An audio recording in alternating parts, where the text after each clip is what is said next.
मुख्यमंत्री के साथ वादे भी बदले, अतिथि शिक्षकों पर शिक्षा मंत्री का बयान, मेहमान बनकर घर पर करोगे कब्जा। नमस्कार, मैं शालिनी गुप्ता, संवाददाता हेमंत लड़िया और आप देख रहे हैं नोफिकर न्यूज।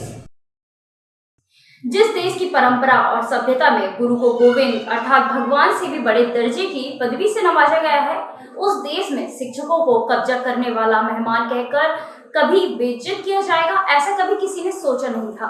यह मामला उस पार्टी के मंत्री के द्वारा सामने आया है जो अपने आप को भारतीय सभ्यता का संरक्षक और हिंदू संस्कृति का घोतक बताती है। मध्य प्रदेश में अतिथि शिक्षकों के नियमितीकरण का मुद्दा जोर पकड़े है। इसी बीच अतिथि शिक्षकों को लेकर मध्य प्रदेश स्कूल शिक्षा मंत्री राव उदय प्रताप सिंह ने एक बड़ा बयान दिया है। उन्होंने कहा कि मेहमान हो तो क्या घर पर कब्जा करोगे। इस बयान के बाद आंदोलन कर रहे अतिथि शिक्षकों की मांग पूरी होती हुई नजर नहीं आ रही और अतिथि शिक्षकों में सरकार के प्रति आक्रोश देखा जा रहा है।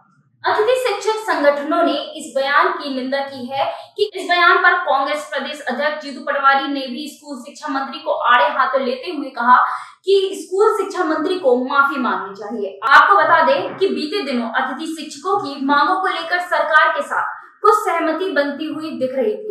अतिथि शिक्षकों का 10 माह का सेवा काल अनुबंध के साथ ही 30% से कम परीक्षा परिणाम देने वाले अतिथि शिक्षकों को सत्र 2024-25 में नियुक्त का एक और मौका दिए जाने पर सहमति बन चुकी है।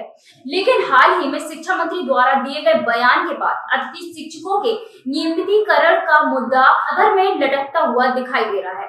इस बयान के विपरीत अप्रैल में शिक्षा मंत्री राव उदय प्रताप सिंह ने ट्विटर पर नेता प्रतिपक्ष पर हमला बोलते हुए अतिथि शिक्षकों को लेकर एक के बाद एक कई ट्वीट किए थे, जिसमें अतिथि शिक्षकों के नियमितीकरण को लेकर प्रतिबद्धता दर्शाई गई थी।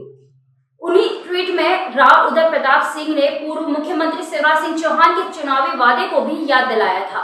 मध्य प्रदेश के शिक्षा मंत्री द्वारा ऐसे विरोधाभासी एवं गैर जिम्मेदाराना बयानों से यही समझा जा सकता है कि प्रदेश में शिक्षकों के केवल राजनीतिक मोहरा बनाया जा रहा है। अतिथि शिक्षकों को चुनावी वादे तो किए गए हैं, लेकिन अब सरकार शिक्षक सम्मान को लेकर गंभीर नहीं है।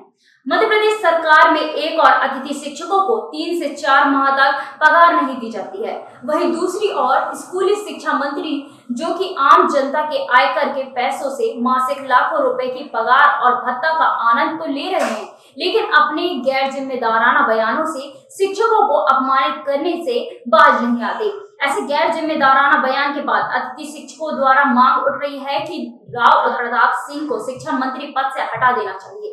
अब देखना दिलचस्प होगा कि इस गंभीर विषय पर मोहन सरकार और भारतीय जनता पार्टी क्या कदम उठाती है। क्या वो भी अतिथि शिक्षकों को कब्जा करने वाला अतिथि समझती है या फिर अपने मंत्री को पद से हटाकर न्याय का साथ देगी।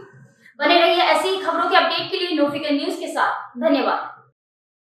तरीके से जर्मनी में हिटलर यहूदियों को वो करते थे टारगेट, उस तरह से आरएसएस भारत मुसलमानों को टारगेट कर रही है। अब मुझे लगता है मैं क्या कहूँ, मतलब दिग्विजय सिंह जी को कितने बार इस देश ने प्रमाण दिए, प्रदेश ने प्रमाण दिए। मुझे लगता है कि अब उनको थोड़ी सी मतलब बहुत बड़े नेता हैं, वो वरिष्ठ हैं, लेकिन कोई भी वक्तव्य के पहले मुझे लगता है अब अवसर आ गया है, समय आ गया कि उनको थोड़ा चिंतन करके ही वक्तव्य देना चाहिए। अच्छा ही लगता, बहुत वरिष्ठ व्यक्ति हैं। सर, प्रदेश में 70,000 पद शिक्षकों के खाली पड़े हैं, किस तरह से भरे जाएंगे?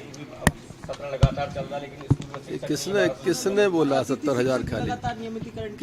किसने? अतिथि शिक्षक नियमितीकरण क्यों? नाम क्या है उनका? अतिथि।